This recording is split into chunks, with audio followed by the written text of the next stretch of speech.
तो भाई जय हिंद सभी भाइयों को।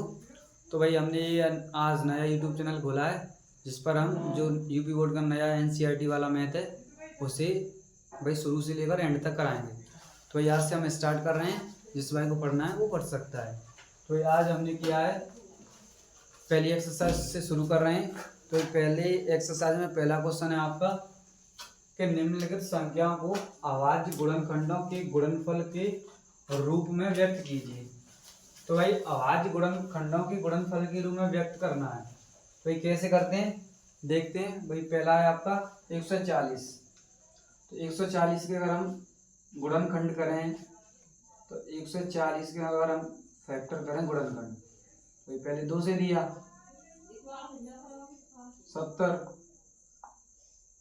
35 2, अब तो 2 से भाई नहीं जाएगा तो अब कितने से देना पड़ेगा 5 से। अब 5 से जाएगा तो 7 और 7 से 1। तो इसके फैक्टर होंगे 140 के 2 गुणा 2 गुणा 5 गुणा 7। तो अब हमें किस में व्यक्त करना है, अभाज्य गुणनखंडों के गुणनफल के रूप में। तो भाई कैसे करते हैं, जैसे 2 और 2 कितनी बार 2 बार, तो 2 की पावर 2 गुणा 5 गुणा 7। ये हमारा किसके रूप में हो गया भाई, अभाज्य गुणनखंडों के गुणनफल के रूप में। ऐसे ही दूसरा वाले को करते हैं। दूसरा है 156। तो हम इसके फैक्टर करेंगे 2 से 7 और 8, फिर जाएगा 2 से, तो 2 से जाएगा तो ये 3 और ये 9, फिर 3 से 13 39। अब कितनी बार जाएगा 13 बार, 13 से 1 बार। तो इसके कितने हो जाएंगे 156 के फैक्टर होंगे आपके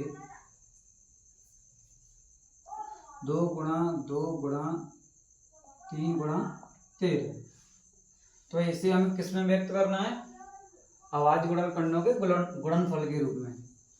तो भाई गुणनफल के रूप में लिखेंगे तो भाई 2 2 के कितने हैं 2, तो 2 की पावर 2 गुणा 3 3 का कितना 1 है, तो 3 का 1 गुणा 13। तो ये हुआ हमारा अभाज्य गुणनफल के रूप में हो गया। अब आ जाएगा सी तीसरे पे, थर्ड पे। तो थर्ड दिया है भाई, थर्ड दिया है 3825 38 25। अगर हम इसके फैक्टर करेंगे तो ये 2 से तो नहीं जाएगा, इसमें 3 से देख लेते हैं। तो 3 से चला जाएगा भाई, तो 3 से जाएगा तो 3 से हम देंगे 1 बार, 3 दूनी 6 भाई 2 3 7 21 और 3 5 15। अब कितने से जाएगा भाई, फिर देख लेते हैं। 3 से फिर चला जाएगा तो 3 से फिर दे लो 4 बार, 3 दूनी 6 और 3 5 15। अब कितनी बार जाएगा, अब तो भाई 3 से नहीं जाएगा तो अब कितने से देंगे 5 से। तो 5 से देंगे 5 8 40 और 5 25, फिर देंगे 5 से तो 17 बार। अब कितने जाएगा 17 से 1 बार। अब इसके गुणनखंड 38 25 के हो जाएंगे आपके 3 गुणा 3 गुणा 5 गुणा 5 गुणा 17। अब भाई लिखे तो किसके रूप में लिखना है, अभाज्य गुणनखंडों के गुणनफल के रूप में। तो लिख लो भाई 3 3 के कितने हैं 2, तो 3 की पावर 2 गुणा 5 के कितने हैं 2, तो 5 की पावर 2 कितना बचा 17, तो 17। तो ये किसके रूप में लग गया, अभाज्य गुणनखंडों के गुणनफल के रूप में। अब ये बचा हमारा चौथा और पांचवा, ऐसे ही कर लेना। चलो मैं ही करके दिखा देता हूँ।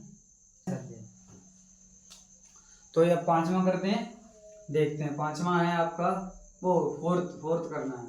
तो ये फोर्थ है आपका 5005। अगर हम इसके भाई गुणनखंड करेंगे तो भाई कितने से देंगे, पहले भाई 2 से नहीं जाएगा, 3 से नहीं जाएगा, 4 से नहीं जाएगा, तो किससे देंगे 5 से।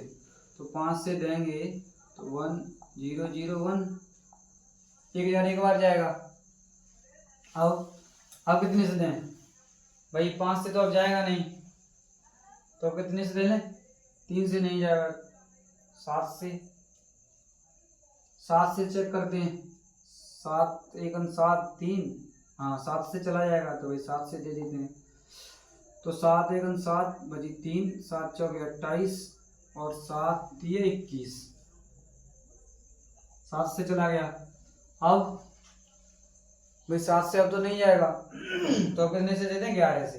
तो 11 से देते हैं, तो 11 1 11 और 11 थी 33, ये कितनी बार जाएगा? 13 बार। एक तो भाई 5005 के गुणनखंड होंगे आपके 5 7 11 13। अब ये देखो इसमें तो कोई डबल नहीं है, तो डबल नहीं है तो ये इसका आंसर क्या होगा? यही हो जाएगा। अब बचा हमारा पांचवा। अब भाई पांचवा देखते हैं, पांचवा कैसे है? 7 4 2 9, तो कितने से देंगे भाई? 2 से नहीं जाएगा, 3 से भी नहीं जाएगा, 4 से नहीं जाएगा, 5 से भी नहीं जाएगा, कितने से जाएगा ये? 11 से भी नहीं जाएगा। 17 से देखते हैं, तो इस 17 का अगर हम दें तो 17 के 17 17 दूनी 34, 17 चौके 68, 4 बार। 74 में से 68 गया तो 6 बचा, 62 हो गया।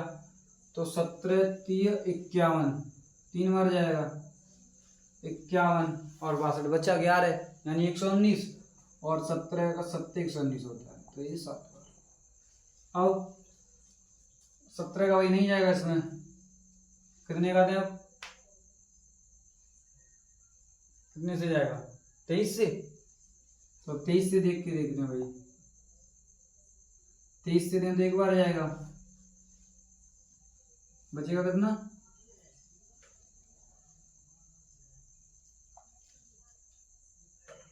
कितनी बार जाएगा भाई? 23 23 बचा 20, 207, 9 बार। तो ये 9 बार चला गया, वही आपका 19 से चला जाएगा। भाई 17 के बाद 19 से भी दे दो या 23 से भी, जैसे भी यार मना है उससे दे दो। तो इसके गुणनखंड होंगे 74 29 के होंगे 17 गुणा 19 गुणा 23। तो इसमें भी एक जैसे नहीं है ना, तो इसका आंसर क्या होगा? यही हो जाएगा। तो ये हो गया आपका पहला, भाई अभाज्य गुणनखंडों के गुणनफल के रूप में व्यक्त हो गए। आप देखते हैं दूसरा वाला है या नहीं। तो ये है दूसरा। तो भाई दूसरे क्वेश्चन में है आपका कि पूर्णांकों के निम्नलिखित युग्मों की एचसीएफ और एलसीएम ज्ञात कीजिए तथा इसकी जांच कीजिए कि दो संख्याओं का गुणनफल एचसीएफ इंटू एलसीएम है या नहीं। भाई पहले क्या करना है? पहले हमें एचसीएफ और एलसीएम निकालना है, उसके बाद जांच करनी है कि दो संख्याओं का गुणा हमारे बराबर एचसीएफ गुणा एलसीएम है या नहीं। तो पहले हम भाई क्या करते हैं? एलसीएम और एचसीएफ निकालते हैं। तो पहले हम क्या करेंगे? अलग अलग फैक्टर कर लेते हैं दोनों के। तो अलग अलग फैक्टर करेंगे तो भाई 26 के फैक्टर होंगे आपके, गुणनखंड होंगे। 2 से देंगे 13, 2 से, और 2 से तो भाई नहीं जाएगा, तो अब 13 से एक बार। तो 26 के कितना हो गए? ये हो 26 के। अब देखो 91 के, 91 के करेंगे तो ये कितने से जाएगा? 7 से जाएगा सीधा। तो 13 और 13 का हो जाएगा 1। तो 26 और 91, 2 गुणा 13 और 91 के हुए आपके 7 गुणा 13। तो एचसीएफ जब हम निकालते हैं तो क्या करते हैं कि जो दोनों में कॉमन होता है हम उसे लेते हैं। तो दोनों में कॉमन क्या है भाई? दोनों में कॉमन है आपका 13। तो एचसीएफ हमारा क्या हो जाएगा? तो एचसीएफ हमारा हो जाएगा 13। अगर हम एलसीएम की बात करें, एलसीएम, तो एलसीएम कैसे निकालते हैं भाई? जो कॉमन होता है उसे लिख लेते हैं। तो कॉमन है 13, तो 13 लिख लिया, और जो बचा है वो लिख लेते हैं। तो बचा क्या? 7 और 2, तो 7 और 2। तो एलसीएम कितना हो जाएगा? 13 7 91 और 91 दूनी कितना होता है आपका 182। तो आपका एलसीएम हो जाएगा 182। ये हुआ हमारा एचसीएफ, ये हुआ एलसीएम। अब हमें क्या करना है, अब वही हमें करना है कि जांच, क्योंकि जो एलसीएम का गुणा और एचसीएफ का इन दो संख्याओं के बराबर है या नहीं, तो भाई जांच करनी है। तो जांच, अगर हम जांच करेंगे तो जांच करनी है कि ए गुणा बी, यानी दो संख्याओं का गुणा एचसीएफ गुणा एलसीएम के है या नहीं। तो पहली संख्या ए भाई 26 मान लो, दूसरी बी को क्या मान लेंगे 91। तो 26 गुणा 91 बराबर एचसीएफ कितना है हमारा 13 और एलसीएम कितना हमारा 182। तो 26 गुणा 91 करेंगे, 6 6 9 54, 2 एकम 2, 9 दूनी 18। तो 6 6 3 और एक कैरी हुआ आपका 2, यानी 23 66। अब इधर देखते हैं भाई आएगा या नहीं। तो 182 13 का, तो 13 दूनी 26 की 6 हासिल 2, 13 निम्न 117, 13 104, 104 और 2 हासिल 106, हासिल 10 हुआ, 13 13 10 23, तो भाई 23 66। तो ये हुआ आपका 23 66।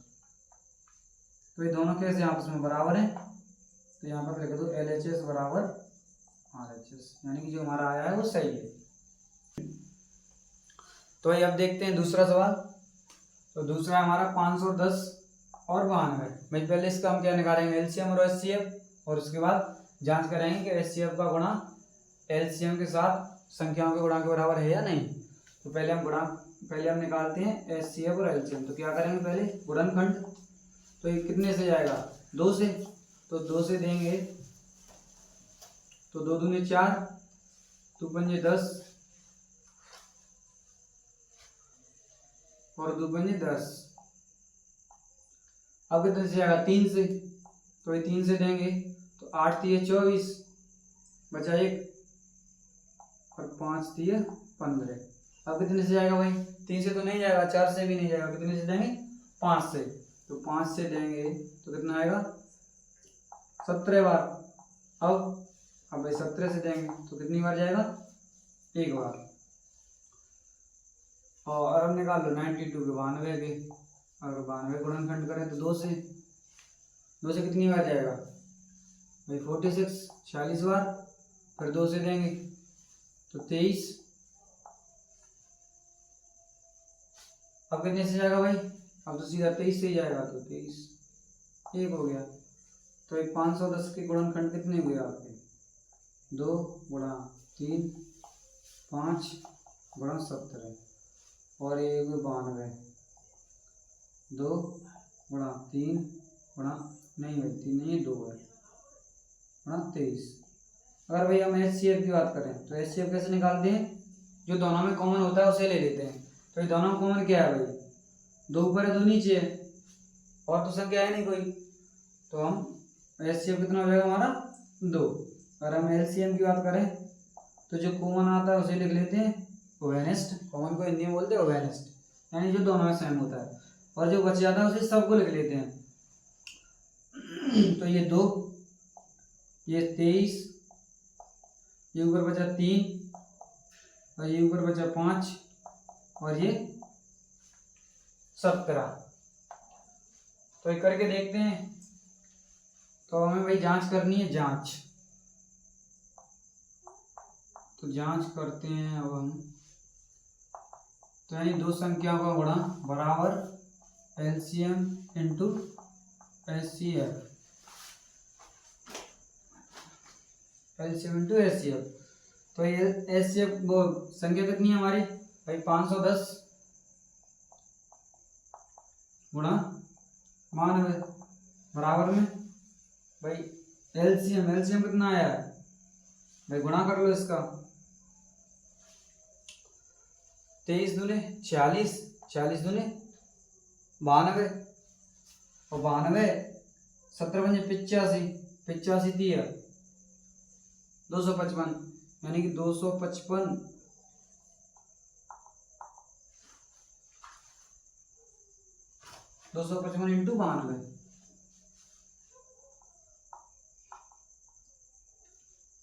5 दूनी 10, हासिल 1, 5 दूनी 10 11, हासिल 1, 2 दूनी 4 1 5, गुणा 9 पंजे 45, हासिल 4, 9 पंजे 45, 4 49, हासिल 4, 9 दूनी 18 4 22, तो ये 0 6, 9 5 14 की 4, हासिल 1, और ये हुआ आपका 23, तो 13,400, वो 23,460। तो एलसीएम कितना हुआ आपका? एलसीएम हो गया आपका 23,460 एचसीएफ। एचसीएफ कितना है आप करके देख लो, 510 गुणा 92, 0 2 1 2, 2 पंजे 10, 0 9 1 9, और 9 पंजे 45, 0 2 9 6 और 4, तो ये आया आपका 46,920 बराबर। अगर हम इसका गुणा करेंगे इसमें तो 0 2 और 4 दूनी 8 1 9, 3 दूनी 6 और 2 दूनी 4, तो ये देखो बराबर आया 40,920 40,920, यानी कि LHS बराबर RHS। तो क्या होता है हमारी बराबर होते हैं। दूसरा हो गया, तो ये अब देखते हैं तीसरा सवाल। दूसरे का तीसरा है आपका, भाई पहले क्या निकालना है, एलसीएम और एचसीएफ, तो उनके लिए क्या करेंगे गुणनखंड। तो 336 के अगर हम गुणनखंड करेंगे तो 2 से कितनी बार जाएगा, एक बार, और 6 दूनी 12 8,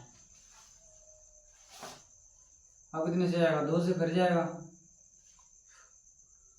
कितनी बार 8 और 4, फिर 2 से, तो 4 और 2, फिर 2 से, 2 और 1, अब कितने से जाएगा 3 से 7, और 7 से एक बार।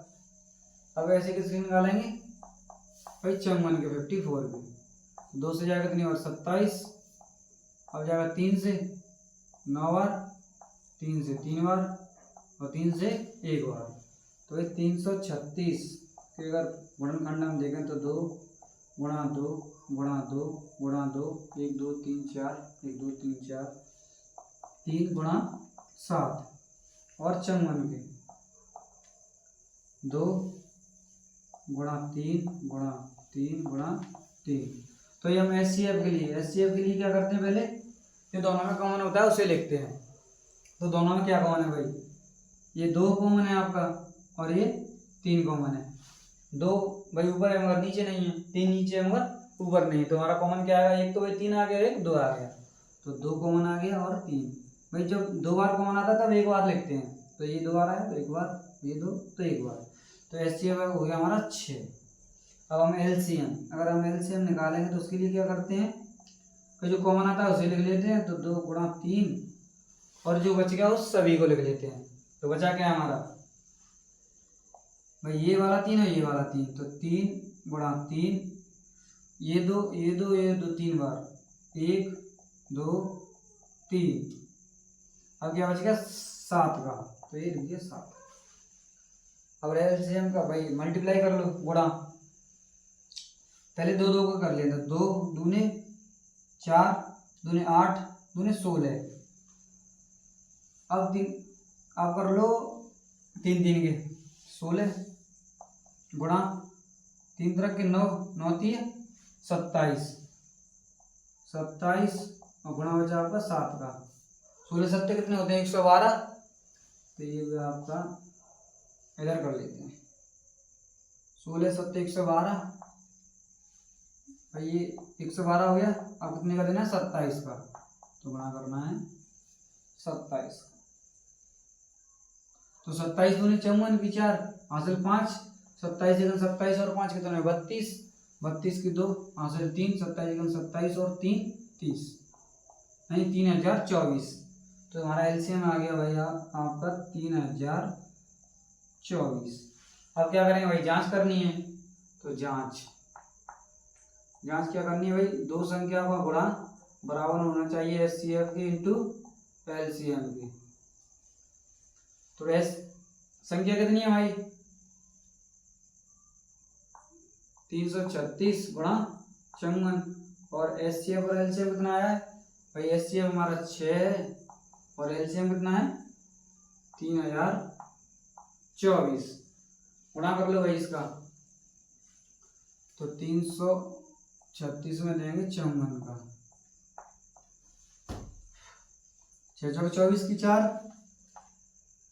हासिल 2, 4 3 12 2 14 हासिल 1, 4 3 12 1 13 गुणा 30 हासिल 3 5 3 15 3 18 हासिल 1 5 3 15 1 16, तो 4 4 8 3 11 हासिल 1 6 1 7 और 1 8 और 1 18,144।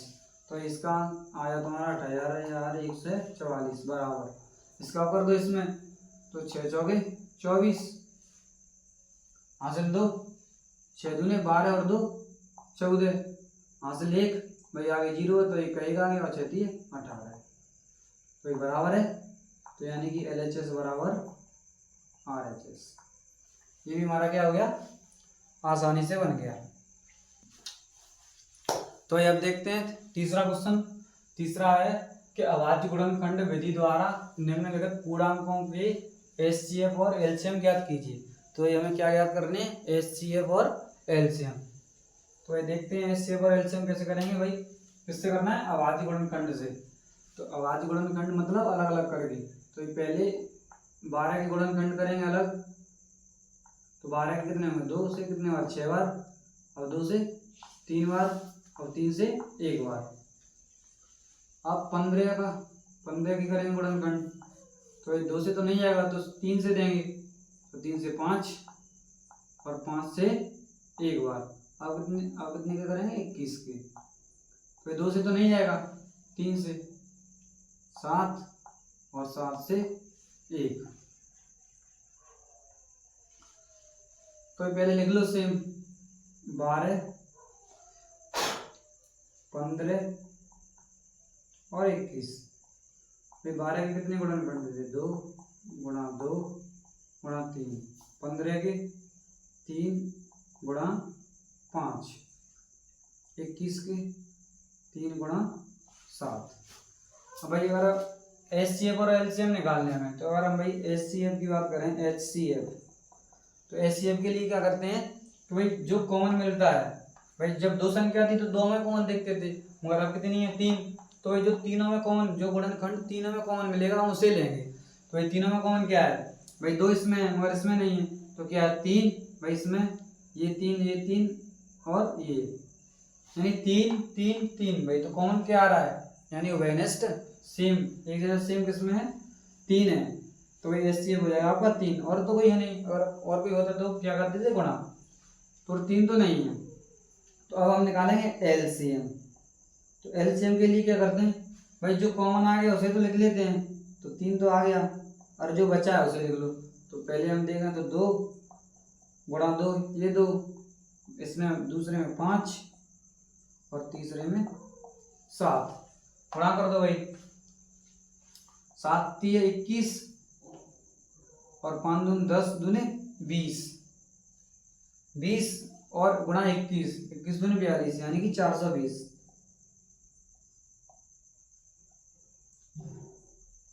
तो ये एचसीएफ होगा इसका 3 और एलसीएम कितना होगा 420, इनका गुणा करेंगे तो 420 आएगा। अब देखते हैं दूसरा वाला, ये हो गया हमारा एक।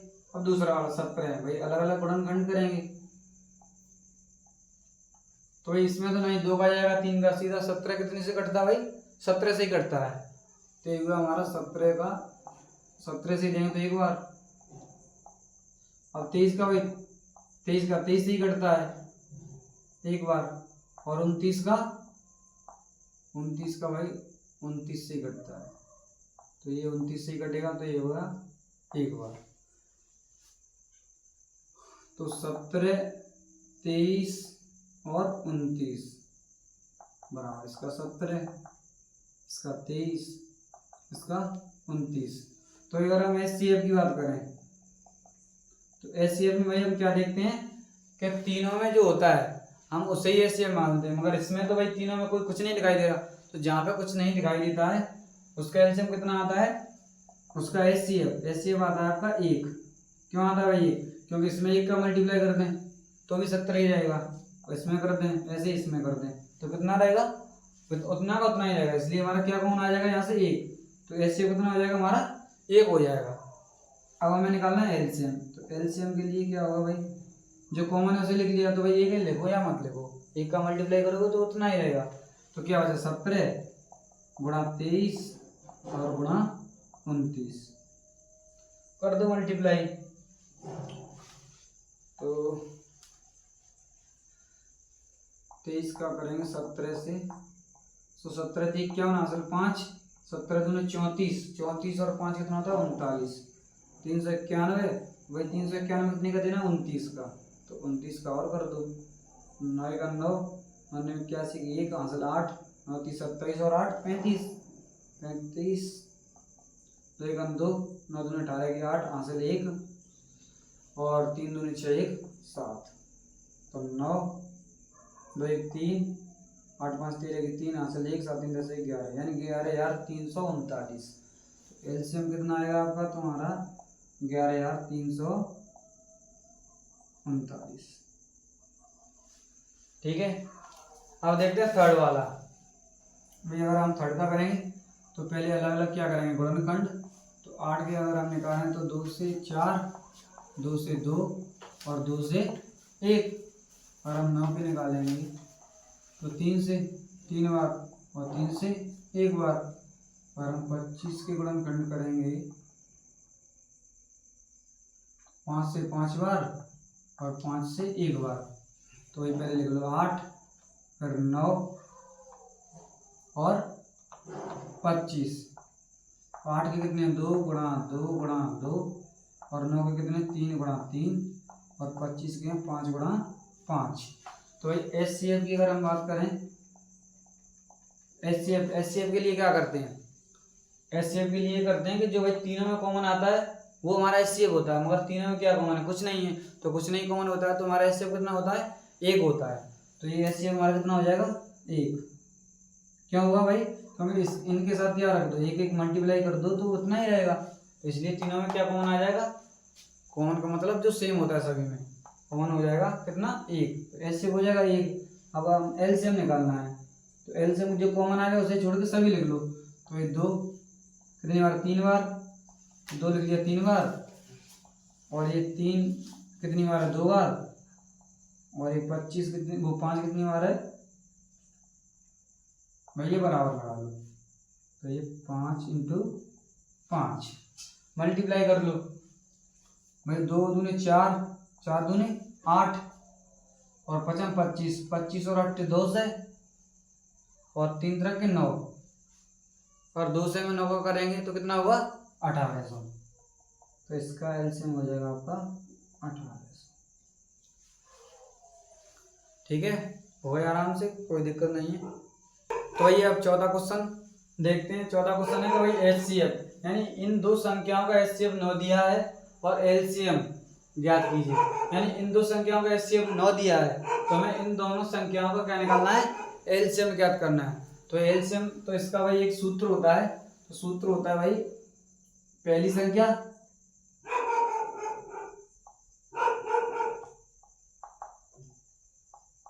गुणा दूसरी संख्या बराबर में होता है HCF मल्टीप्लाई गुणा LCM। ये एक सूत्र होता है, पहली संख्या गुणा दूसरी संख्या का बराबर होता है LCF × HCF। तो देखते हैं भाई हमें कितना दिया है, भाई पहली संख्या क्या हमारी ये और दूसरी मान लो से। तो पहली संख्या क्या है 306 गुणा दूसरी संख्या कितना है 657 बराबर HCF हमें कितना दिया है 9। तो भाई हमें निकालना क्या एलसीएम, तो एलसीएम का एलसीएम ही बना रहने दो। तो भाई अगर हमें एलसीएम निकालना है तो 657, तो ये 9 कहाँ आ जाएगा भाई, गुणा में तो कहाँ पे आ जाएगा, भाग में, बराबर एलसीएम। आया समझ में? अब 9 से काट दो इसे, तो 9 सत्ते 63, बची 2 और 9 थी 27, यही 73। 73 और 73 का मल्टीप्लाई कर दो 306 में, तो 306 में 73 कर दो, तो 6 18, 3 तरह के 9 गुणा 7 6 42 और 7 21, 8 3 3 2 और 2, 22,338। तो भाई एलसीएम कितना हो जाएगा, 22,338 बराबर एलसीएम। तो एलसीएम भाई तुम्हारा कितना आ जाएगा, एलसीएम आ जाएगा 22,338। तो ये 5वां क्वेश्चन देखते हैं। 5वां क्वेश्चन है भाई कि जांच कीजिए कि क्या किसी प्राकृतिक संख्या n के लिए संख्या 6 की पावर n अंक 0 पर समाप्त हो सकती है। तो भाई ये बताना है कि 6 की पावर n, ये जो संख्या है आपकी, ये 0 पर समाप्त हो सकती है नहीं हो सकती है, किसी भी संख्या n के लिए। तो भाई देखते हैं। तो पहले सबसे पहले तो भाई ये देखो, अगर जैसे कोई संख्या है तो उसमें 0 कब आता है, जब उसमें 2 और 5 का क्या हो, 2 और 5 तो कम से कम एक बार 2 और एक बार 5 तो होना ही चाहिए। जिस संख्या में 2 और 5 एक बार होगा तो वो संख्या एंड में उसमें 0 आएगा, मगर जिसमें 2 और 5 नहीं हुआ तो वो संख्या कभी भी एंड में 0 से समाप्त नहीं हो सकती। इसलिए अगर 0 से समाप्त तभी होगी जब उसमें गुणनखंड क्या होना चाहिए, 2 और 5। तो हम अगर 6 के गुणनखंड करें, तो हम 6 के भाई गुणनखंड करें तो 6 के कितने होंगे, 2 और 3 होंगे। 6 के गुणनखंड कितने होंगे, 2 और 3 होंगे। मगर हमें क्या चाहिए भाई, अगर 0 के लिए हमें 2 और 5 चाहिए, तो इसमें तो मगर 2 और 5 है नहीं, 2 तो है मगर 5 नहीं है, 5 क्या है, नहीं है। तो ये जो हमारी 0 पे समाप्त हो सकती है क्या, कभी नहीं हो सकती है। तो इसका आंसर होगा कि 6 की पावर n अंक 0 पर समाप्त नहीं हो सकती। भाई क्यों नहीं होगी, क्योंकि जो 6 के फैक्टर हैं तुम्हारे उसमें 2 और 5 नहीं है। अगर 2 और 5 होते तो हमारी जो संख्या है वो 0 पर समाप्त होती, मगर फैक्टर में क्या है, 2 और 3 है, इसलिए नहीं होगी। तो भाई देखते हैं 6वां क्वेश्चन। भाई 6वां है कि व्याख्या कीजिए कि क्या ये और ये भाज्य संख्याएं क्यों हैं। तो भाई भाज्य संख्याएं कौन सी होती हैं, भाज्य संख्या वे संख्याएं होती हैं जिनके 2 से ज़्यादा गुणनखंड होते हैं, यानी कि 2 से ज़्यादा गुणनखंड हो वो क्या होते हैं, हमारे भाज्य संख्या है। तो भाई बताते हैं क्यों है भाज्य संख्या है। तो हम पहले इसे लेते हैं, इस वाली।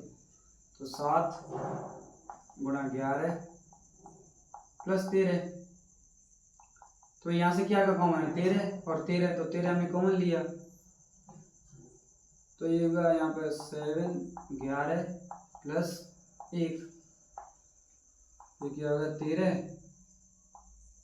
11 7 77 प्लस के 1, यानी 13 और गुणा 77।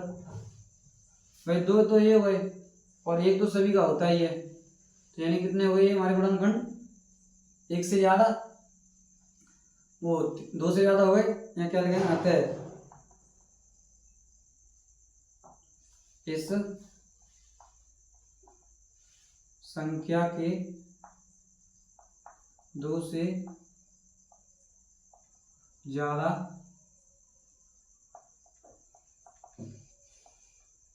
गुणनखंड हैं, इसलिए यह भाज्य संख्या है। ठीक है भाई, 1 से वो 2 से ज़्यादा गुणनखंड है तो कैसी संख्या होगी, भाज्य संख्या। अब ऐसे ही हम इसे कर लेंगे। भाई इसे देख लो, 7 गुणा 6 गुणा 5 4 3 2 1 प्लस के 5। तो कॉमन क्या रहे भाई, यहाँ से 5 और यहाँ से 5, तो 5 लिया हमने कॉमन, 5 कॉमन ले लिया, तो ये 7 गुणा 6 गुणा 4 3 2 1 प्लस का 1, तो 5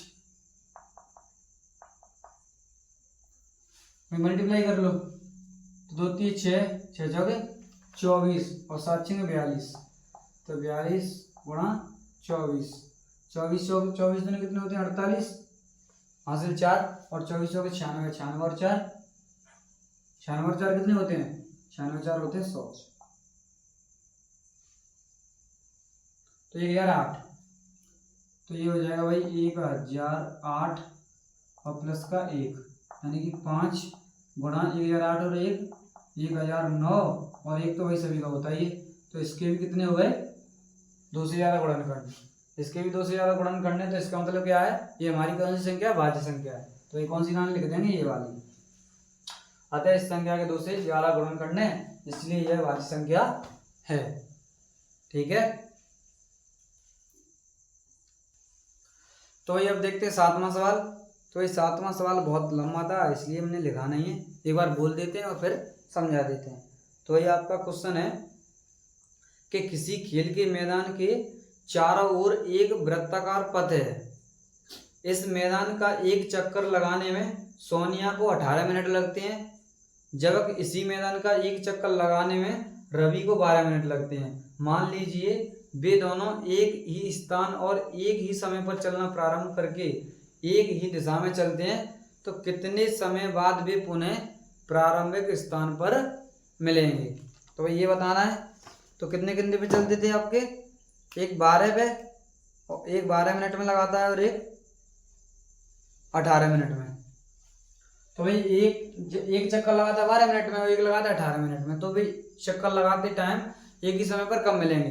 तो भाई जब जैसा ऐसा सवाल आया कि एक ही समय पर कब मिलेंगे, या कोई घंटी है जैसे आपकी पहले बजती है 1 घंटा में, फिर बजती है 2 घंटे बाद, ऐसे बजती है, तो यानी कि एक समय पर वो दोनों घंटे एक साथ कब बजेंगी। तो जैसे ये वर्ड है ना आपका एक साथ कब बजेंगे, तो इसके लिए हम क्या करते हैं, जो संख्या में दी गई होती है उसका क्या निकाल देते हैं, एलसीएम। तो हमें क्या क्या दिया है आपका 7 क्वेश्चन में, भाई एक चक्कर लगाती थी 18 मिनट में और एक लगाती थी आपकी 12 मिनट में, तो वो दोनों वो दोनों एक साथ कब मिलेंगे। तो इनका क्या करेंगे भैया, हम एलसीएम निकाल देंगे। तो 2 से कितना आएगा 9 और 6 और 2 से 9 और 3 और 3 से 3 1 और 3 से 1 और 1, तो एलसीएम आएगा 2 गुणा 2 गुणा 3 गुणा 3, 9 दूनी 18, वो 3 तरह के 9, 9 दूनी 18, 18 दूनी 36, तो एलसीएम आ गया 36। तो भाई कितने समय बाद मिलेंगे वो, अतः वो दोनों 36 मिनट बाद पुनः मिलेंगे। तो भाई इसी सवाल के साथ तुम्हारी प्रश्नावली 1.1 समाप्त होती है। जय हिंद, जय भारत भाई, मिलते हैं अगली वीडियो में।